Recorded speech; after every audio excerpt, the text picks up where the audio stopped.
Grande es este misterio de la piedad.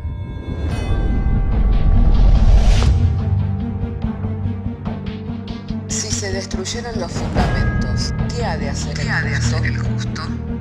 Porque con un solo sacrificio hizo perfecto para siempre a los santificados. Justificados por la fe, tenemos paz para con Dios. Juntamente con Él nos resucitó y nos hizo sentar en los lugares celestiales con Cristo Jesús. Fundados y firmes en la fe, tenemos paz para con Dios. Bienaventurados los pobres en espíritu, porque de ellos es el reino de los cielos. Bienaventurados los que lloran, porque ellos recibirán consolación. Bienaventurados los mansos, porque ellos recibirán la tierra por heredad. Bienaventurados los que tienen hambre y sed de justicia, porque ellos serán saciados. Bienaventurados los misericordiosos, porque ellos alcanzarán misericordia. Bienaventurados los de limpio corazón, porque ellos verán a Dios. Bienaventurados los pacificadores, porque ellos serán llamados hijos de Dios. Bienaventurados los que padecen persecución por causa de la justicia, porque de ellos es el reino de los cielos. Bienaventurados sois cuando por mi causa os vituperen y os persigan, y digan toda clase de mal contra vosotros mintiendo. Gozaos y alegraos, porque vuestro galardón es grande en los cielos.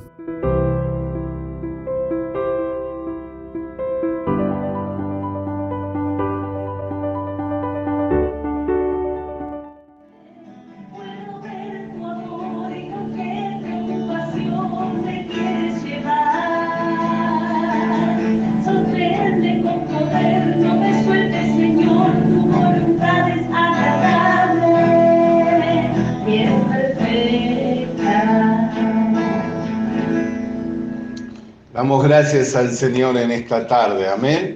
Vamos a abrir nuestras Biblias en la carta a los Hebreos una vez más. Si tiene su Biblia, le invito para que lea conmigo en Hebreos capítulo 10, verso 4. Ahí estaremos refiriéndonos al texto de las Sagradas Escrituras en esta tarde. Así entonces, damos lectura y lo hacemos en el nombre del Padre, del Hijo y del Espíritu Santo. Porque la sangre de los toros y de los machos cabríos no pueden quitar los pecados, por lo cual entrando en el mundo dice, sacrificio y ofrenda no quisistes, mas me preparaste cuerpo, holocaustos y expiaciones por el pecado no te agradaron. Entonces dije, he aquí que vengo, oh Dios, para hacer tu voluntad. Como en el rollo del libro está escrito de mí, diciendo primero, sacrificio y ofrenda y holocausto y expiaciones por el pecado no quisiste ni te agradaron, las cuales cosas se ofrecen según la ley. Diciendo luego, he aquí que vengo, Dios, para hacer tu voluntad. Quita lo primero para establecer esto último, y en esa voluntad somos santificados mediante la ofrenda del cuerpo de Jesucristo, hecha una vez para siempre. Hasta aquí vamos a dar lectura a las Sagradas Escrituras. En el día de hoy hemos estado mirando cómo el cuerpo de ese animal era consumido enteramente en el altar del sacrificio. Y hoy podemos ver que esa sangre que se ofrecía por medio de esos animales no podía quitar el pecado.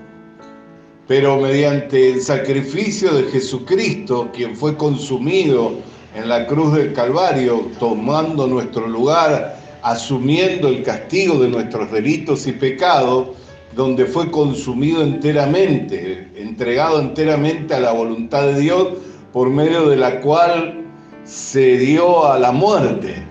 No que le quitaron su vida, sino que él mismo tenía poder para entregar su vida y para volverla a tomar. Podemos ver que mediante el sacrificio del Señor Jesucristo fueron limpiados los pecados y hemos sido santificados. Por eso hoy hablábamos que el camino de la santificación es un camino erróneo, porque no es algo que el hombre por sí mismo puede lograr, sino que es algo que se recibe por medio de la fe. Así como se recibe el perdón de los pecados, la limpieza de los pecados, también se recibe la santificación. Por eso dice: sacrificios y holocaustos por el pecado no quisiste, me preparaste cuerpo. He aquí vengo a hacer tu voluntad. ¿Cuál era la voluntad de Dios? Que fuera expiados los pecados de toda la humanidad mediante el perfecto sacrificio de Jesús en la cruz del Calvario.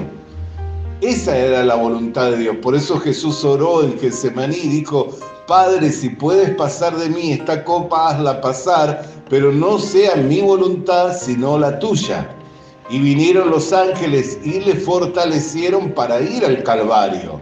Sabemos que después de esa oración, él llegó el momento en que fue entregado en manos de los pecadores, e hicieron con él todo lo que quisieron, cumpliéndose lo que estaba escrito acerca de él, que primeramente el Cristo debía de padecer y al tercer día habría de resucitar victorioso de entre los muertos. Entonces podemos mirar cuál es la voluntad de Dios, nuestra santificación. Por eso en otra parte dice que la voluntad de Dios es nuestra santificación. Pero ¿cómo llegamos a esa santificación? No por medio de las obras humanas, no por medio de mi trabajo, sino por medio de la obra de Dios consumada a través de Jesucristo en la cruz del Calvario. ¿Por qué estas cosas estamos hablando tan reiteradamente? Para que también nosotros podamos salir fuera al campamento y llevar el vituperio de Cristo. Para que también nosotros podamos ser consumidos enteramente. Amén. Que no quede nada de nosotros. Mientras tenemos la expectativa que por nosotros mismos podemos presentar una obra por la cual Dios se puede agradar, quiere decir que todavía estamos vivos. Mientras tenemos la expectativa que todavía por nosotros mismos podemos amar, podemos ser de bendición, podemos ser un instrumento, que por nosotros mismos podemos hacer una obra por la cual Dios se pueda agradar, entonces estamos vivos. Y lo cierto es que no hay nada bueno. Por eso la Escritura dice, y en estos días hemos estado compartiendo también, que ya el hacha está puesta a la raíz y que todo árbol que no da buen fruto será cortado. Y para nosotros esa palabra, que es una palabra de juicio, tiene que ser también una palabra de aliento. ¿Por qué? Porque el que Dios se apresure a juzgar al hombre y que lo haya juzgado es la oportunidad para el hombre de poder salir de esa condición. Mientras espera el juicio, uno sigue prisionero en la cárcel. Por eso nosotros podemos mirar por medio de las parábolas. Cuando Jesús enseñó la parábola del hombre que no había perdonado la deuda, ¿qué es lo que dijo? ¿Recuerdan la parábola? Un hombre debía 10.000 denarios, 100.000 denarios y vino implorando a su señor diciendo que le perdonara la deuda. Este tuvo compasión y le perdonó la deuda. 100.000 denarios era el equivalente a 100.000 días de trabajo, una deuda exorbitante, imposible de ser pagada por hombre en una sola vida. Sin embargo, teniendo compasión, su señor le perdonó la deuda y saliendo fuera vio a uno que le debía 100 denarios, o sea, solo 100 días de trabajo, y le tomó por la fuerza y le dijo: págame, y este no le pagó. Y dice que entonces los consiervos, viendo la injusticia que había cometido fueron a decirle a su señor, y su señor le mandó a llamar. Y le dijo: mal siervo, ¿no te he perdonado yo acaso tu deuda? ¿No debías tú también perdonar? Y Jesús dijo que el que no perdona no será perdonado. Entonces muchos pueden estimar si yo no perdono, entonces no soy perdonado. Para que yo sea perdonado, tengo que perdonar. Y no es así. Sino que le metió en la cárcel hasta que pagara la deuda. Le metió en la cárcel hasta que la deuda fuera pagada. ¿Qué significa estar en la cárcel? Estar prisionero de una naturaleza que no puede perdonar. Por eso es necesario que esa naturaleza sea consumida enteramente y que nosotros no pongamos ninguna esperanza en esa naturaleza. Mientras uno está pensando que por sí mismo puede hacer una obra, no queda encerrado en esa naturaleza, queda encerrado en la cárcel. Por eso le metió a la cárcel hasta que cumpliera con la deuda. La deuda nunca iba a poder ser cumplida por él. La única manera en que él podía salir era por la misericordia de Dios. Pero ¿qué sucede? Que él no había recibido la misericordia de Dios. ¿Por qué? Porque si hubiera recibido la misericordia de Dios, ¿cómo vería a otro deudor? Con misericordia. Una vez que recibimos la gracia de Dios, ¿qué somos? Deudores al resto del mundo de la gracia. Si yo entiendo que la sangre de Cristo fue suficiente para limpiar todos los pecados de la humanidad, entonces cuando veo a una persona en su obrar, en su proceder, en sus malas acciones, ¿cómo la debería ver? ¿Como injusto o como justo? Y si alguno dijera, bueno, pero sus acciones son lo que muestran y no muestran también nuestras propias acciones, una naturaleza, ¿cómo nosotros fuimos libertados de esa naturaleza? ¿Por obras que hicimos o por el creer con fe? No fue una obra que nosotros hicimos, sino que fuimos libertados de esa naturaleza corrompida por el pecado, por el creer con fe. Por eso es que el bautismo que corresponde a esto, dice el apóstol Pedro, no es que quita el pecado, sino que la aspiración de una conciencia, no es que quita la inmundicia, sino que es la aspiración de una buena conciencia delante de Dios.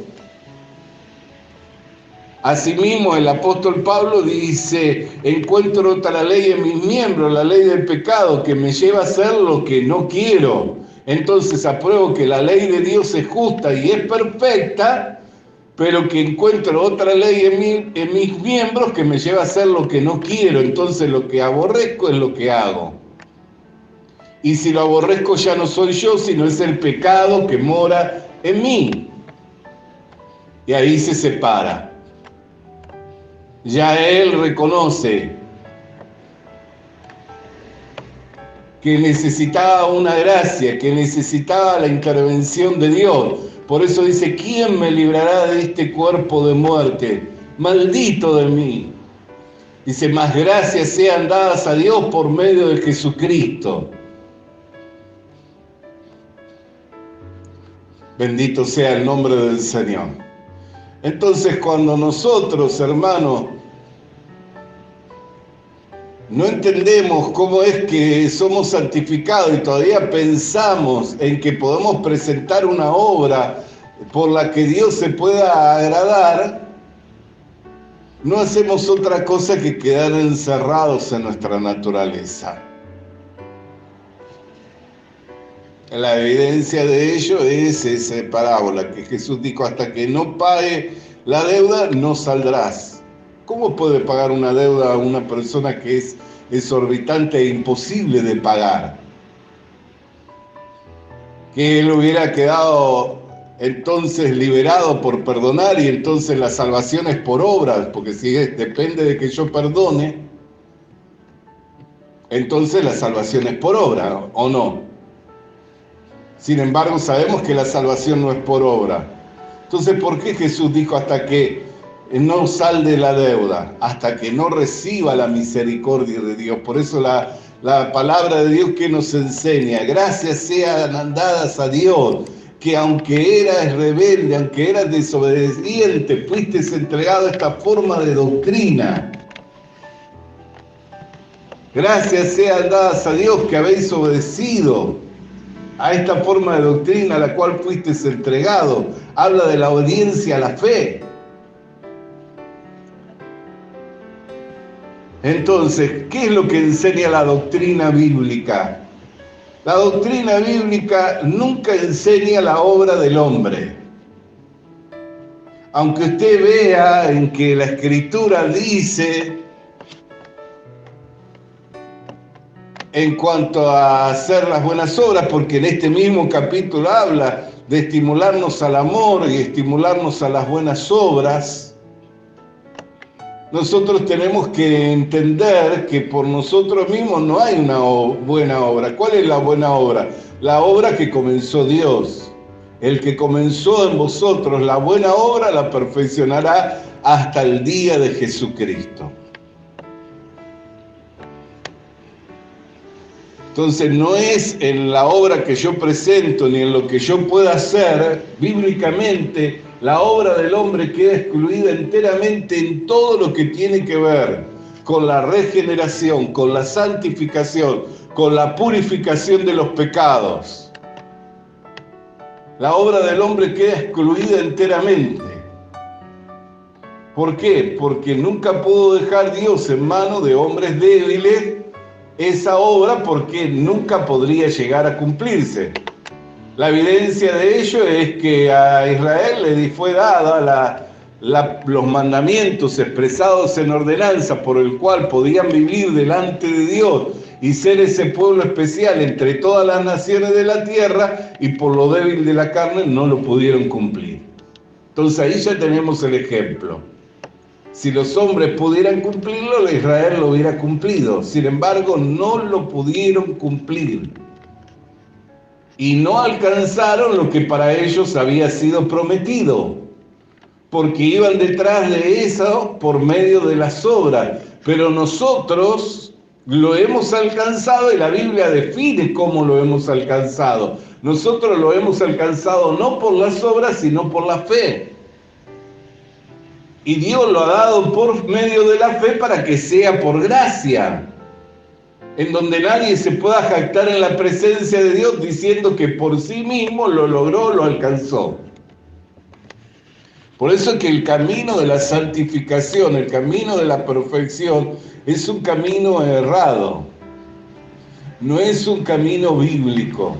Bíblicamente, la Biblia nos dice que somos santos, que somos perfectos, mediante el trabajo del hombre. La Biblia dice que nosotros somos santificados en la voluntad de Dios, que preparó el cuerpo del sacrificio, que preparó el cuerpo del Cordero inmolado que quita el pecado del mundo, el cual vino a este mundo para hacer esa voluntad y quitar el pecado y sacar a luz la vida y la inmortalidad por medio del Evangelio. Y dice, hecho una vez y para siempre.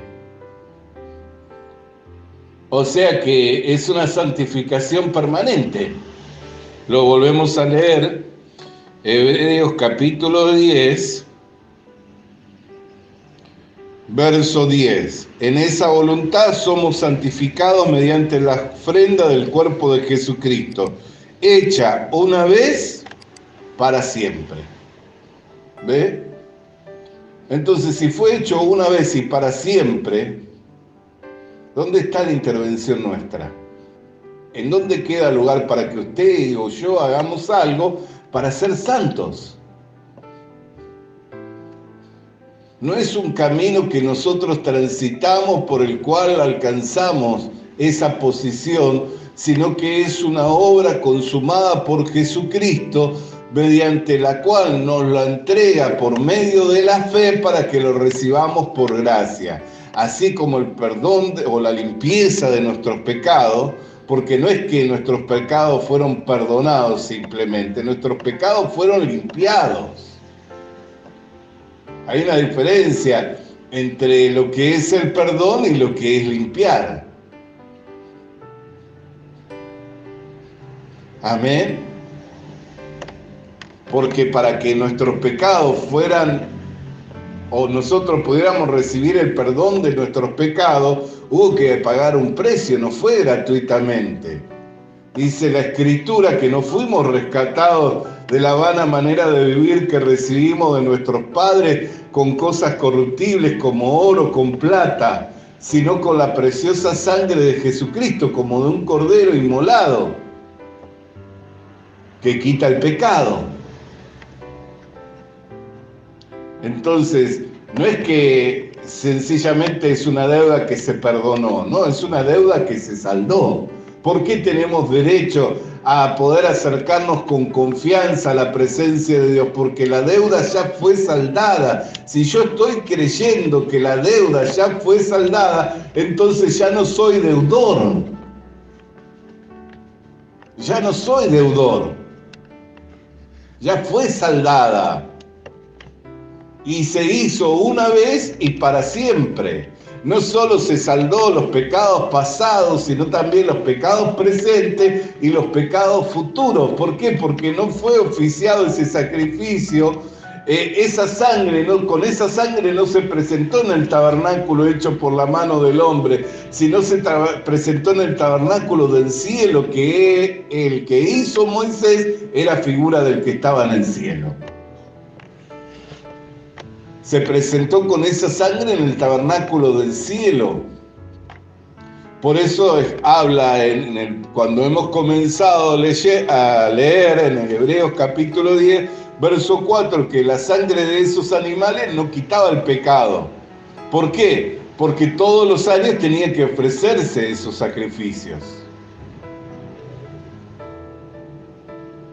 Sin embargo, cuando habla y presenta el sacrificio de Jesús, ¿cómo lo presenta? Como un sacrificio que cuando fue hecho una vez y para siempre. No podemos volverla a crucificar a Cristo. Por eso más adelante habla sobre la advertencia del que peca deliberadamente. Versículo 27 del capítulo 10 o versículo 26. Porque si pecáramos voluntariamente después de haber recibido el conocimiento de la verdad, ya no queda por sacrificios por el pecado, sino una horrenda expectativa de juicio y de hervor de fuego que ha de devorar ¿a quiénes? A los adversarios. ¿Quiénes son los adversarios? La Biblia habla de los que son enemigos de la cruz de Cristo. Dice, el que viola la ley de Moisés por el testimonio de 2 o 3 testigos merece muere irremediablemente.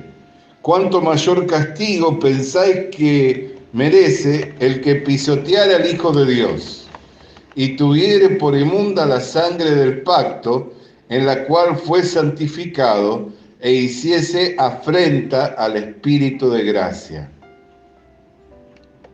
¿Ve? Pisotear al Hijo de Dios, tuviere por inmunda. ¿Qué quiere decir? Que no bastó el sacrificio de Cristo. Y hacer afrenta al Espíritu de gracia. ¿Quién es el que comunicó todas estas cosas y las sigue comunicando? ¿No es el Espíritu de Dios?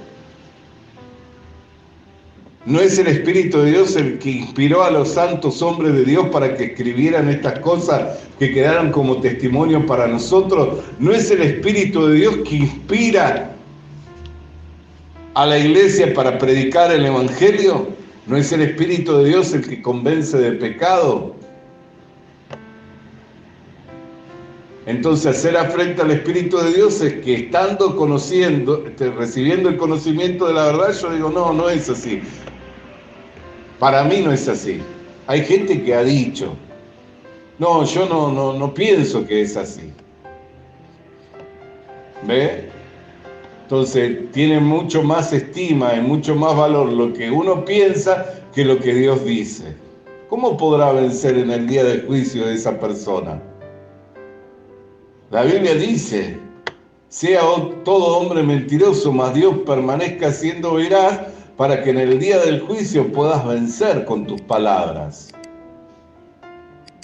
¿Qué palabra es la que yo tengo que presentar en el juicio para poder salir vencedor? La palabra verdadera del Evangelio, mediante la cual recibí la salvación y la herencia con todos los santos. Esa es la palabra que yo tengo que presentar. Habiendo oído la palabra verdadera del Evangelio y creído, fuiste sellado con el Espíritu Santo hasta el día de la redención completa. Si alguien presenta, yo hice obras, yo prediqué, yo oré por los enfermos. Predicar es bueno, ¿no? Orar por los enfermos, ¿quién puede pensar que alguien puede estar orando por los enfermos y que esa obra no sea buena? Que pueda estar expulsando demonios y que esa obra no sea buena. ¿Quién puede pensar que algo así? Sin embargo, la Biblia nos habla. En aquel día muchos vendrán diciendo, en tu nombre hemos profetizado, en tu nombre sanamos a los enfermos, en tu nombre hemos expulsado a los demonios. Y el Señor le dirá, apartados de mí, hacedores de maldad. ¿Cómo profetizar, orar por enfermos, expulsar demonios? ¿Es hacer maldades?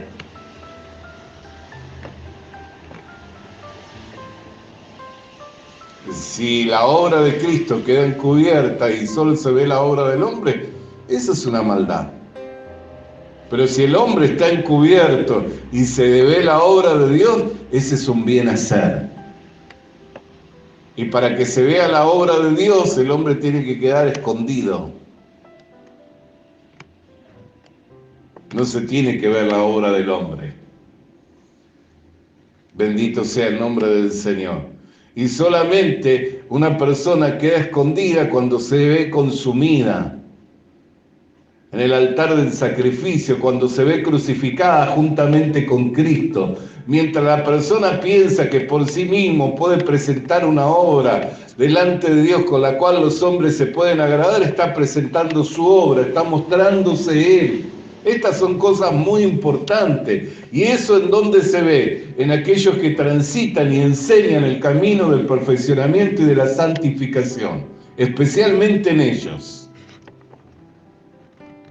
Se ve eso, que le enseñan a otros que si se esfuerzan, que si se controlan,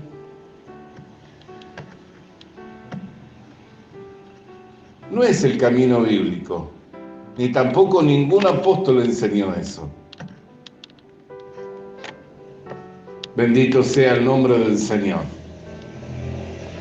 Entonces estas son cosas que nosotros tenemos que apreciarlas. ¿Para qué? Para derribar los argumentos que con altivez se levantan contra el conocimiento de Dios, llevar cautivo todo pensamiento a la obediencia de Cristo.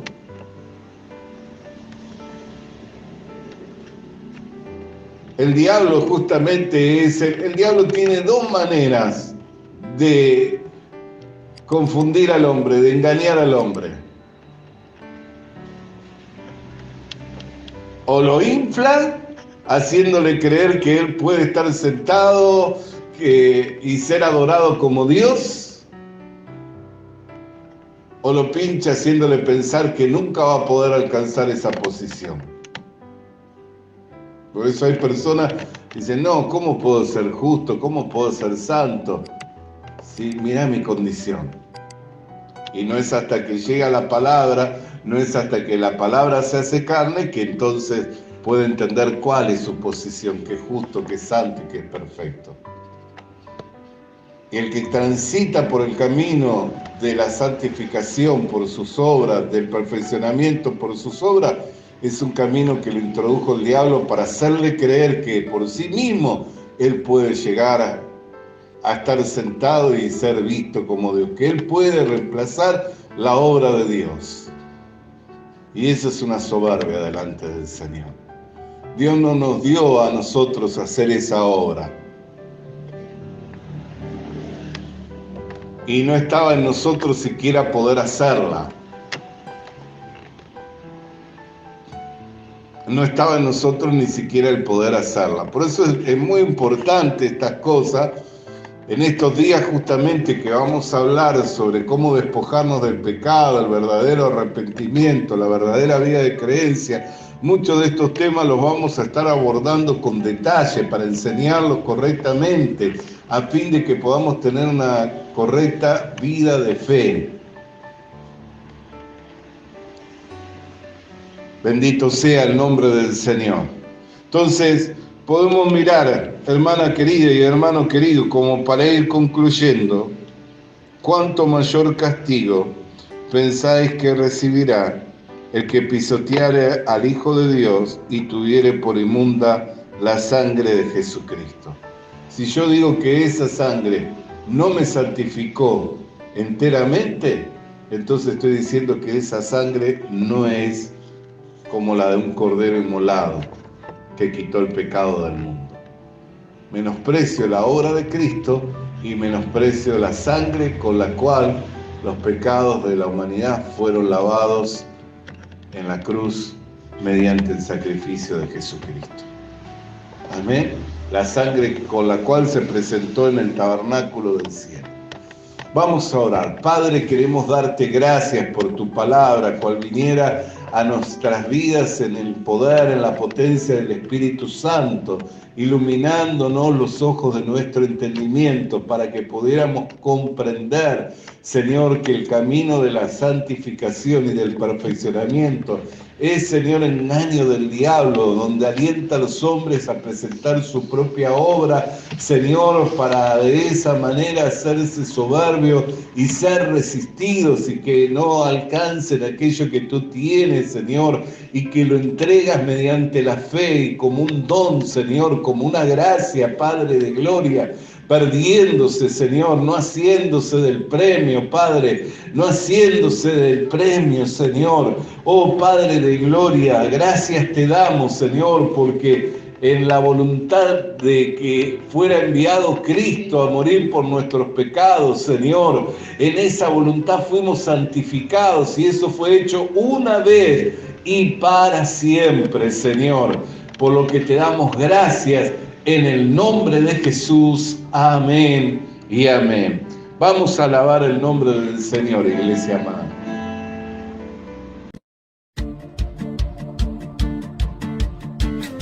Visita nuestras redes sociales. Suscríbete activando la campanita. Comparte con nosotros el mensaje de la palabra de Dios.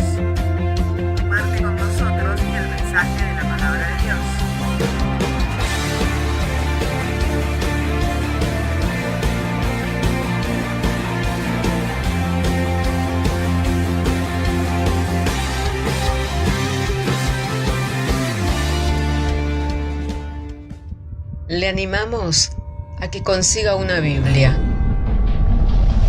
porque en ella encuentra la mente de Dios, el estado del hombre, el camino de salvación, la muerte de los pecadores y la felicidad de los creyentes.